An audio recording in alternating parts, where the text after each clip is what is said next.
Good evening, guys. About 6 minutes until 7 p.m. here on the East Coast in New England, where once again it's freezing on this April 22nd, Wednesday, 2026. Yes, it's April 22nd, and we are still freezing in Connecticut. Freezing, 30 degrees in the morning, ice on your windshield, and it's April 22nd. That's par for the course around here. Anyway, I did a quick short last night from an AHL playoff game, the New York Islander affiliate, the Bridgeport Islanders, and they were defeated 2-0 by the Hershey Bears, with some top prospects playing disappointing, only 18 shots on goal at home for Bridgeport, and their season could end on Thursday night when they travel to Hershey to play the Bears. I know, starting the show talking about AHL hockey, a little off, but around here, since the Devils, Islanders, Rangers not in the playoffs, all we have is the Bruins 2 hours away in Boston, and that's about it. I'm about 2 hours and 15 minutes away from TD Bank Garden in Boston, and that is the only New England team playing playoff hockey in the NHL, so we are checking out the AHL before it leaves Connecticut, at least in the Bridgeport variety. Anyhow, there were some great NHL games. While we were at the game, we also had TVs on at the bar. I had a dual view of the ice and sports bar area where I was keeping up on all the games. A must-win for the Tampa Bay Lightning last night. I had to have it. Don't want to lose the first two games at home, and they did have it, beating the Montreal Canadiens 3-2 in overtime. This was not looking good. This was not looking good. Our call line is coming in at 203-451-3379. You guys can call in. You can text. You can also text me on the chat, the YouTube chat. Again, please subscribe to the North American Sports Report. You can hit me up on the YouTube chat. You can hit me up on Facebook, or you can hit me up on the call line 203-451-3379 with your questions and stuff you want to add to the show. You're more than welcome. So, okay, the Montreal Canadiens were looking to go up 2-0 in the series after Yuri Slafkovsky had a hat trick in Game 1. Tampa Bay, listen, I'm going to tell you, I had a nice sizable bet on Tampa Bay last night on DraftKings because I didn't think there was any which way that they were losing this game yet. There they were with 7 minutes to go, down 2-1, and in jeopardy of falling 2-0. They did get, Kucherov did tie the game with 7 minutes to go, and it did go into overtime where J.J. Mosier saved the day with a game-winning goal in overtime as the Tampa Bay Lightning even the series as they head to the Molson Center. Listen, this series has been really feisty. It seems like the Lightning are going out of their way to prove that they can play bully hockey, something that they kind of were bested by in their previous two playoffs by the Florida Panthers. The Florida Panthers kind of played bully hockey against the Lightning, and in Tampa would get out of their game when presented with the rough stuff. They'd get out of that explosive offensive game, and they just seem to worry about trying to muck it up to prove that they're tough enough to, play that style of game, that Broad Street Bullies, fisticuffs, 80s Islanders, 70s Flyers, early 2000 Devils, many Bruin teams in the past, that type of hockey that mixes brute strength and kind of right on the border of dirty and not dirty, but yet mixed with skill. When you can play both sides of that game, that's a championship hockey team. I seem to think that the Lightning get a little out of their game. Even though, they got guys like Brendan Hagel who freaking knocked out Slafkovsky the other night. I mean, they are fighting and scrapping, and they're pretty good at it. I mean, listen, their series with the Panthers these last few years have were bloodbaths, and the Panthers came out on the winning end. It seems like the Lightning have learned a little something from that. Now, I was of the impression that they were getting out of their game. Too much rough stuff. When you're the better team, you're the more skilled team, you only need to hit enough to protect your key players and prove a point. But it seems like the Lightning are turning this into a brawl fest when they might not have to do so as much, because I still think, as skilled as Montreal is, there's nobody better on the ice than Kucherov. When you got guys like Point and Kucherov and Gensel on the ice, you're as skilled as anybody. I think they might be taking it a little too far. But that being said, this has been a rough and tough series, for sure. Kuchi side in that game, that was a huge goal to tie the game with under 7 minutes to go. And then J.J. Simon, another big body that's developed. That is what the Lightning need to offset teams like the Panthers and teams that play that bully hockey. Radish is, even guys like Goncalves has gotten so better. They were just rookies 2 years ago. Now they've kind of settled into their game.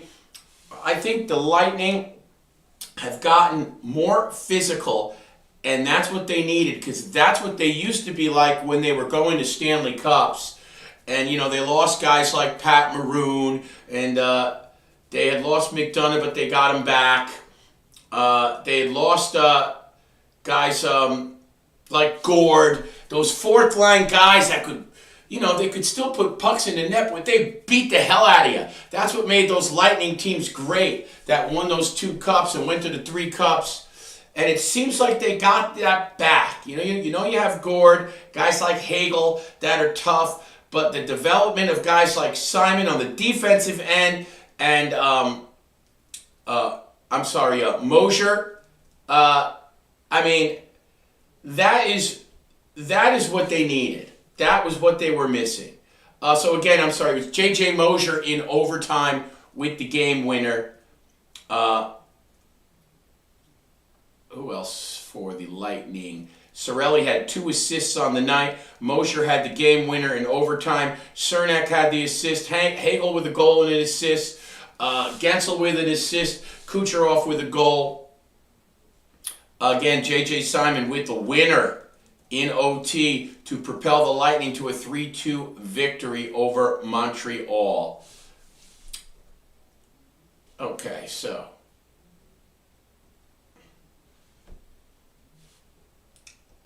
last night we also had the Boston Bruins strike back after a terrible collapse in period 3 of game 1. The Bruins left no doubt. They had a 4-0 lead on the Sabres in Buffalo, although the game was scoreless until 15 minutes to go in the second period. Listen, the Sabre goalie did not have a good game. Luukkonen did not have a good game. He gave up a bouncing puck from center ice. A backhand bouncing puck from center ice. I'm thinking it was Middlestat. I know Arvidsson had 2 goals in the game, including a partial breakaway backhand that went underneath Luke, and that was the first goal of the game. But the Bruins pretty much, after that fluky goal from center ice, Pavel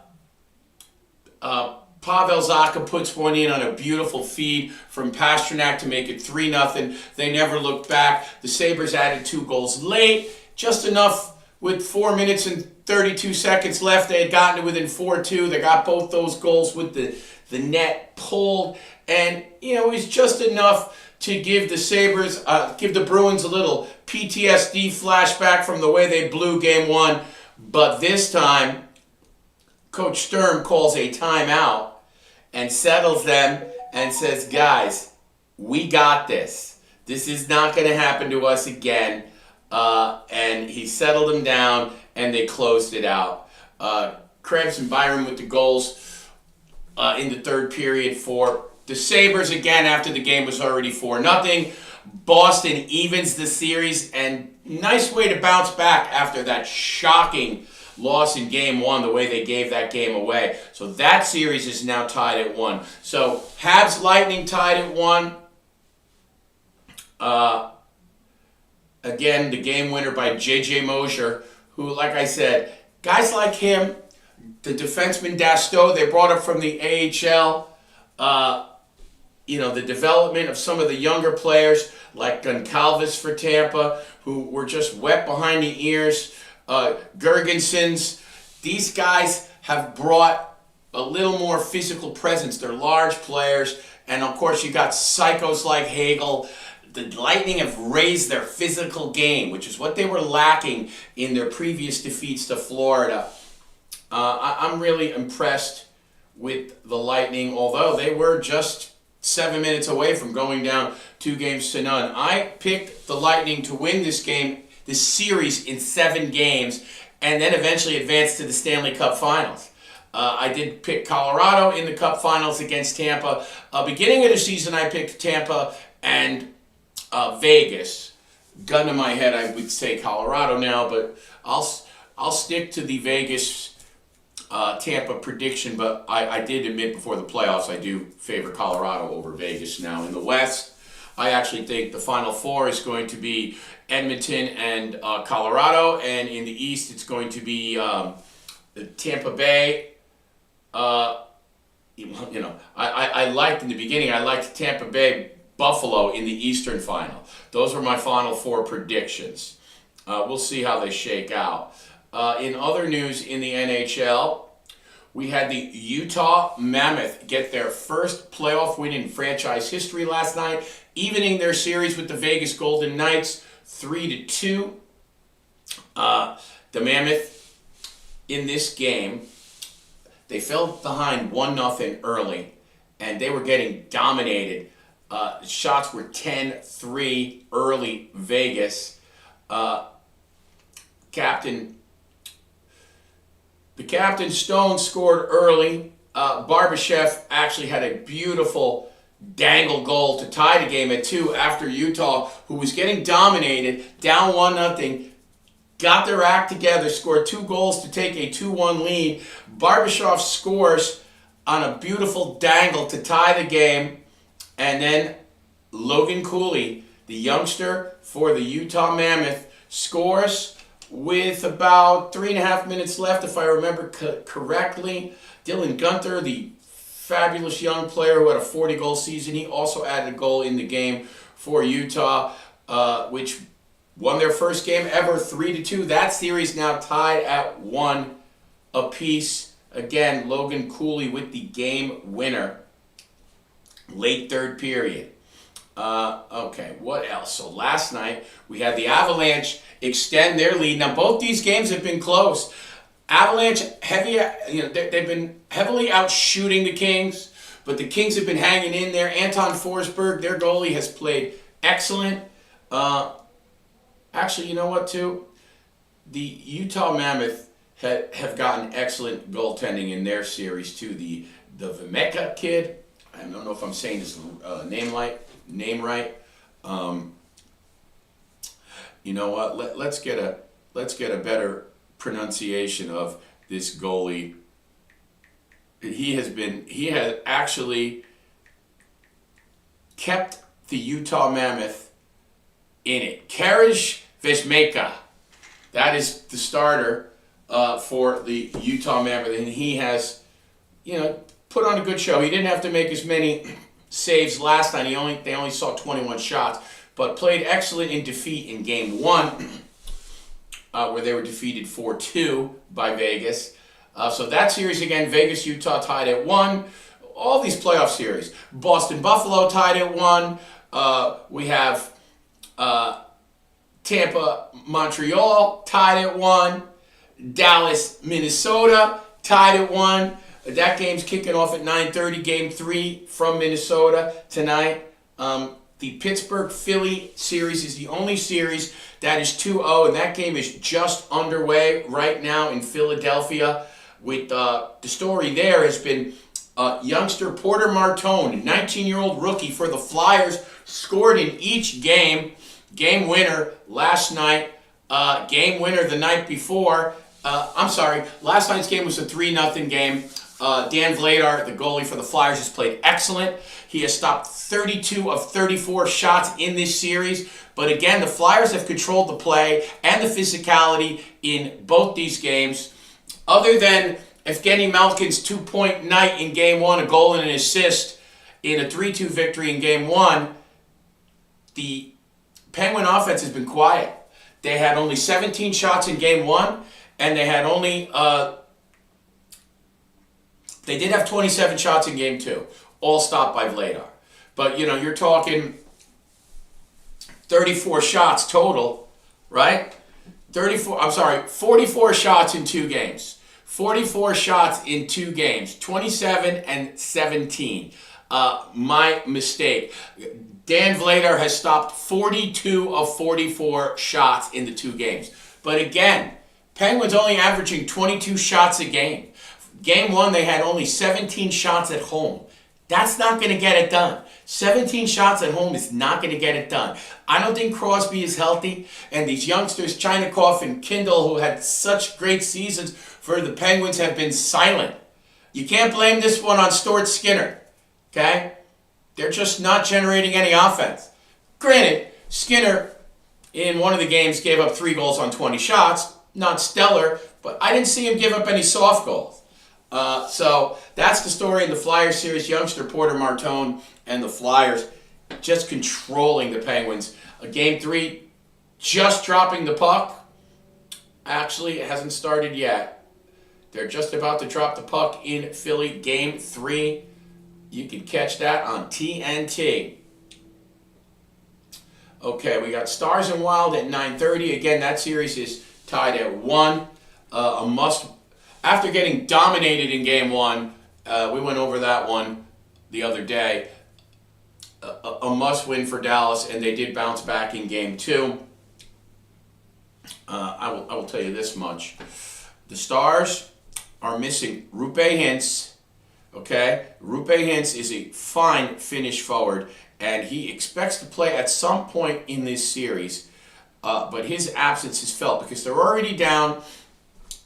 And I'm just getting the update here. Rupe Hintz did not travel with Dallas for games, so he's not going to play at all in Minnesota. He's not going to play at all. He did not travel for Games 3 and Games 4. And you remember, they're already down Tyler Seguin. And he was out for the season. He got hurt earlier in the season. But you have to remember, Tyler Seguin at this point is a third-line player. He's not really a pivotal player. Down the stretch, the Stars had to play without their star defenseman Heiskanen and Rupe Hintz, both Finns. They were lucky they got Heiskanen back just at the start of the series, although he's probably playing at about 70% health-wise. Hopefully for them he gets better as the series goes along. But they did bounce back. A goal and assist by Duchesne and 2 goals by the magnificent Wyatt Johnson.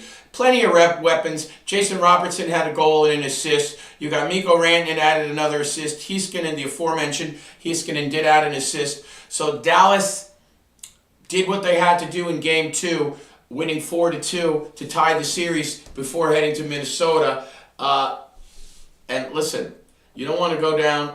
You don't want to lose your first 2 home games and go down 0-2 before you head on the road. That's why the Lightning had a must-win. I would have been shocked if the Lightning lost last night, and they almost did.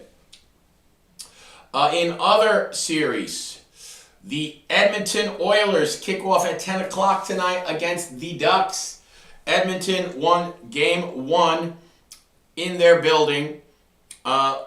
They did get Leon Draisaitl back just in time. And listen, the Oilers are healthy. They've got no excuses. They're pretty much, they're good to go. So this could be, listen, it makes me wonder. Now, they were dumb. They were up 3-0 early in that game. And they had to, they were up 2-0. Edmonton was up 2-0 in that game. And then they had to pull it out of the fire. They actually fell behind 3-2 in Game 1, but then had a 2-goal third period to beat a very scrappy and young Anaheim Ducks team. Troy Terry had 2 goals and an assist. Leo Carlson, a goal and an assist for the visitors, while the Oilers, they got 2 goals from, speaking of a guy that had just come back from injury, Jason Dickinson, and he came back just when they needed him. Also, Kasperi Kapanen, the fine Finnish player, also had 2 goals. So Dickinson, who just came back from injury, and Kapanen score all 4 goals. Draisaitl has 2 assists. And where's Connor? Connor held scoreless. 3 shots on goal. Same with Nugent Hopkins, Bouchard. So some of the big guns held scoreless for Edmonton. Interesting. Now, the Oilers are playing Ingram in net. Connor Ingram is the guy that they're going to. They got Jerry in the trade for Skinner in the season, because I guess they're going to put some of the blame on Skinner for past playoff failures, but Jerry didn't play good after the trade. He played lousy. So Connor Ingram is the guy for the playoffs for the Edmonton Oilers in net. And he does get the win, stopping 25 of 28 shots. Again, nothing spectacular. 89% goal, .893 goal save percentage. You always like your goalies to be, minimum of 91, 92% for starters. But Edmonton gets game 1 at home, game 2 tonight. So that series is 1-0. Anaheim, Edmonton, game 2, 10 p.m. tonight. As I said, game 3 between the Stars and Wild at Minnesota tonight, 9:30. Pens Flyers, no score now, 2.5 minutes in. And what do we got tomorrow? Let's look at tomorrow's schedule. Tomorrow's schedule, 7 o'clock, Sabres Bruins. Game 3 from Boston, TD Bank Garden. Game 3 in Ottawa tomorrow. The Carolina Hurricanes up 2-0. I haven't touched on that series. And you know what? Logan Staykoven has been the star for Carolina. He has, in the 2 games, 3 goals. Now, I do believe they credit him for 2 goals and an assist. I don't know if they've changed that yet. They will, because it looked like one of the goals might have hit off somebody and gone in the net, but it didn't. Staykoven actually has 3 goals of the... So, Carolina won their last game in OT, and this game was freaking amazing. I mean, these games have been very physical. You guys probably saw Jordan Stahl and Brady Tkachuk. They basically told each other that they were going to dance right at the drop of the puck, and they had a really good brawl. I'd say even Jordan Stahl might have got the edge, and that just set the tone. Game 1 was very tightly contested, 2-0 Hurricanes, as Anderson gets the shutout. Game 2 goes to overtime, a 3-2 victory for Carolina. And like I said, of the 5 goals Carolina scored, Stankoven's got 3 of them. Aho had a big goal on a 2-on-1 last night, or 2 nights ago rather. And again, Carolina 3-2, up 2-0. 3-2 in overtime, game 2. The series shifts to Ottawa tomorrow. Game 3, obviously a must-win for the Senators and Brady Tkachuk, who have not played bad.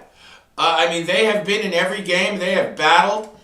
And also, I want to give a shout-out to Linus Ullmark, who has played fantastic in net for the Senators. So, that about covers it.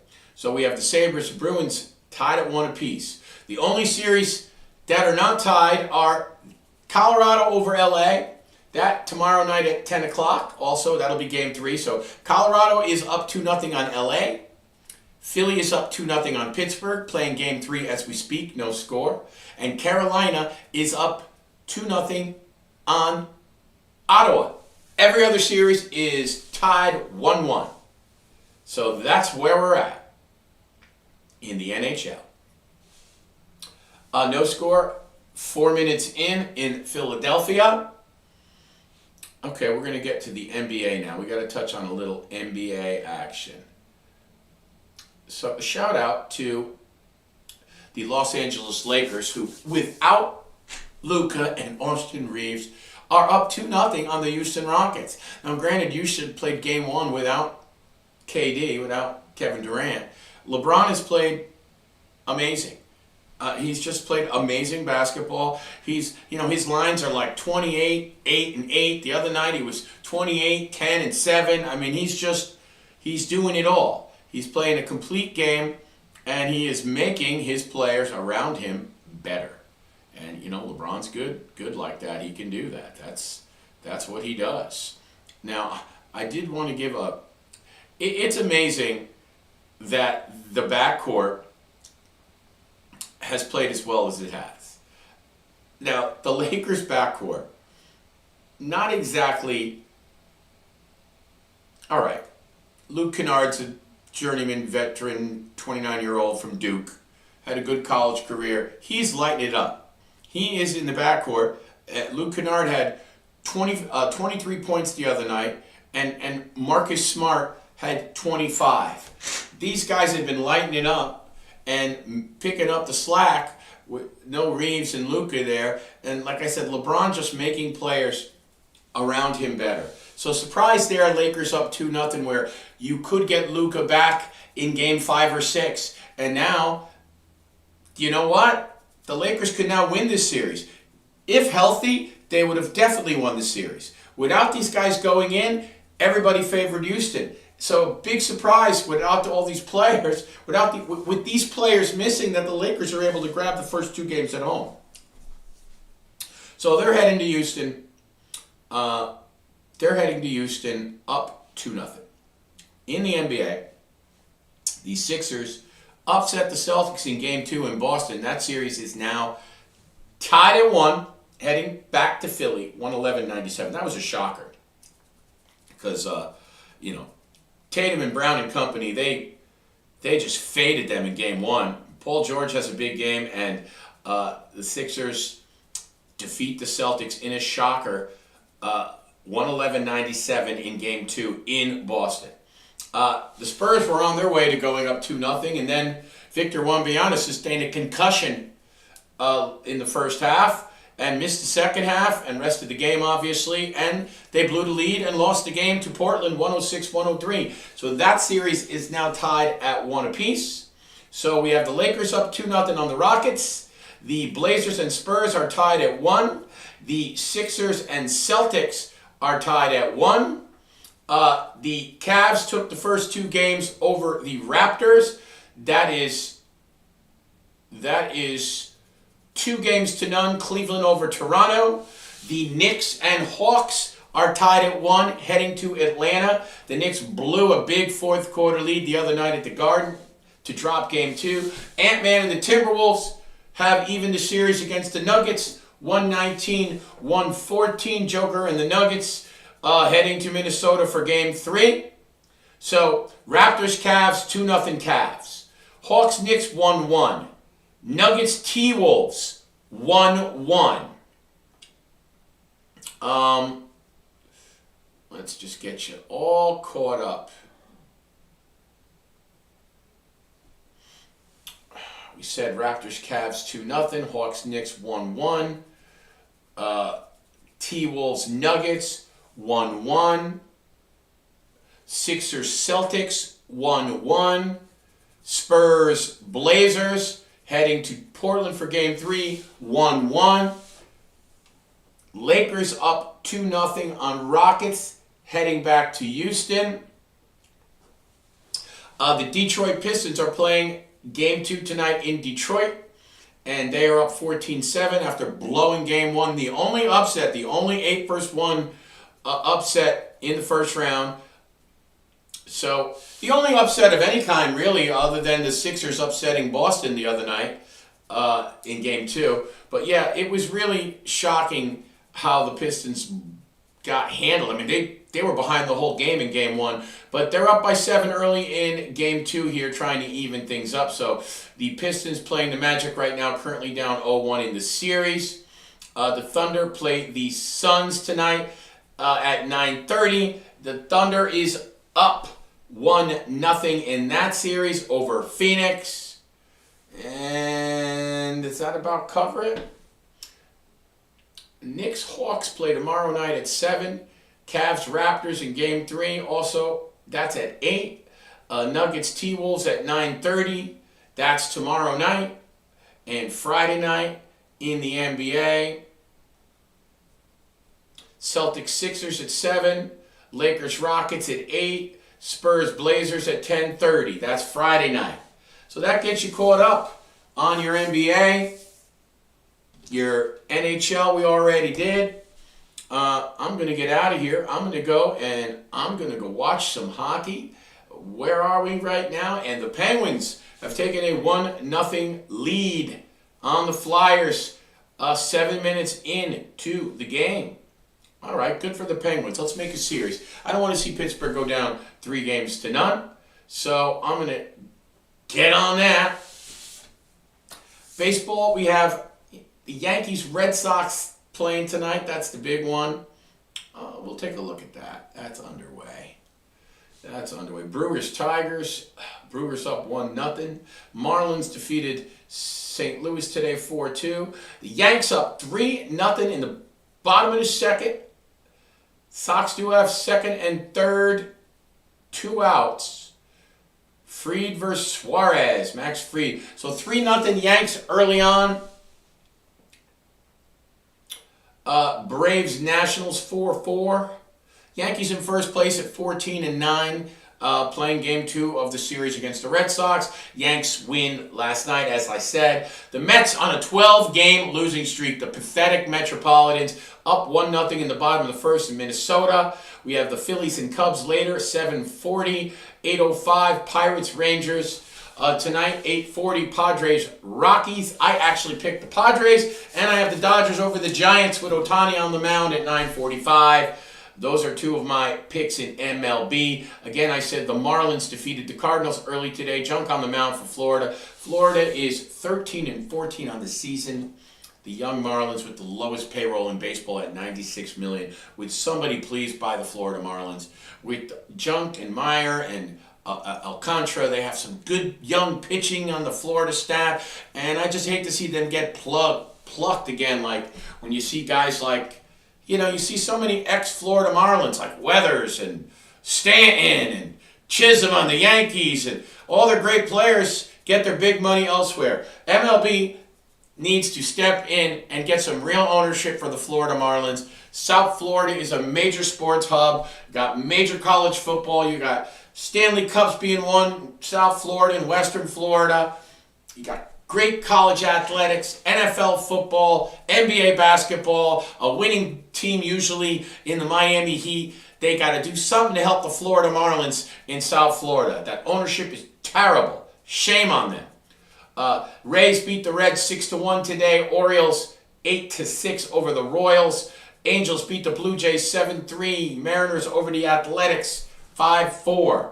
It's early in the season. We don't really need to do a standings rundown as of yet. But anyway, that covers a lot today. My friends, please, as always, subscribe to our YouTube channel, the North American Sports Report. Please follow me, Billy DiNapoli, on Facebook and Instagram. We aired this show live on YouTube and the Billy DiNapoli Facebook page. We'll also post it on the North American Sports Report Facebook page right after it airs. You guys can also sign up to the North American Sports Report fan page and post your own stories and anything you want. So, again, enjoy the rest of the evening in sports.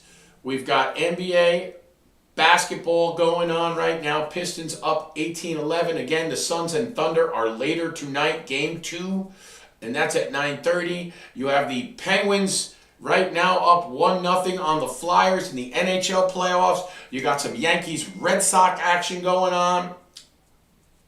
Penguins 1, Flyers nothing. 9 minutes in. Dallas and Minnesota from Minnesota at 9:30, and Edmonton, Anaheim at 10. So check that all out. Enjoy your night in sports. You guys will get a notification from me when I am back. I don't really know when that's going to be. You'll get notifications. My schedule's been a little herky-jerky, but you know what? We will see. It's just as my schedule goes. Whenever I have time to hop on here, I'm always going to hop on here, though, when we have big sports stories. I'm not going to neglect those. I'm going to get you guys up to date. Just so you know, some picks I have tonight. I have the Dodgers money line.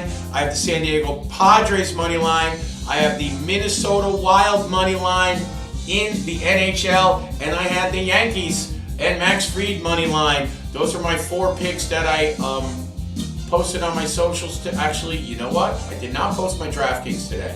I posted on my DraftKings. I usually post them live.